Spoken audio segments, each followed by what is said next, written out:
What industries would Andrew Tate get into? Obviously, if you didn't have the heat of the universe and the matrix on you, and you were the average common man trying to come up in present day, imagine you're in your, whatever, 20s, 30s, 40s, restarting, what industries would you look at as the biggest opportunity in 2024, 2025 and beyond? Yeah, I think that... Aside from the double window industry, you're saying, right? Yeah, double glazing. Double glazed window industry, yeah. It's interesting because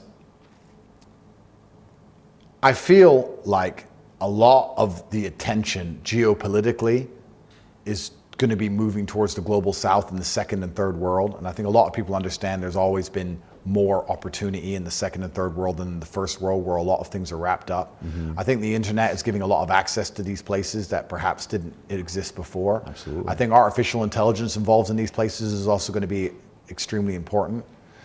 I feel like selling information or being the barrier to information is a fantastic way to get wealthy in the world today. Mm-hmm. There's a lot of people who want things explained to them in a very concise, very quick, very compendious way. Right. And if you can take information which is perhaps freely available that takes an hour to explain and explain it in 30 seconds or less, mm-hmm. you're going to find a way to monetize that. Right. Especially if you can draw attention to yourself and make it clear how much time you can save people. Right. Especially if you could use artificial intelligence to get that 30 seconds down to 25 seconds. Right. There's actually endless opportunity if you're prepared to work.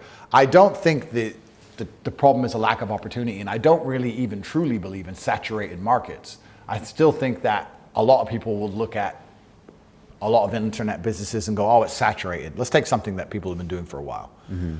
Copywriting. Copywriting, everyone's been trying to copyright, everyone's done it. Well, I would argue that there's a bunch of people right now making money from copywriting as we speak who are idiots and who are lazy. And they're still making money. So there's no such thing as a saturated market, because there's always a huge subsect of that market which are very easy to outcompete if you try your best. Mm-hmm. And they're living from it, which mm-hmm. means you could take most of their business. There's always a bottom percentile. Yeah. So I think that you should be looking to, when I say, I've said this on many podcasts before about selling information or garnering attention, but I don't want people to confuse that with being a clown. Sure.